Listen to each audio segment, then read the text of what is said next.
کوئی مسلمان کوئی بھائی دشمنوں سے بہت تنگ ہو،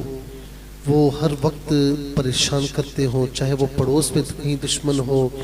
یا کوئی اپنی فیلڈ میں کوئی کسی کا دشمن ہو، بہت پریشان کرتا ہو، یہ کچھ کہہ بھی نہ سکے، اور یا پھر کہیں سودا بنتے بنتے نہ بنتا ہو، کسی پارٹی کے پاس جانا ہو اور وہ راضی نہ ہوتا ہو، کوئی چیز بیچنی ہو، کوئی چیز خریدنی ہو، یا کوئی مارکیٹنگ کے شعبے سے وابستہ ہیں اور ظاہر ہے کہ انہیں جا کر مارکیٹنگ کرنی ہوتی ہے، وہ اس میں ناکام ہوتے ہوں، تو ان سب کے لیے بڑا پیارا وظیفہ ہے۔ سورہ نصر یہ 30ویں پارے میں ہے، اذا جاء نصر اللہ والفتح ورأيت الناس يدخلون في دين الله افواجا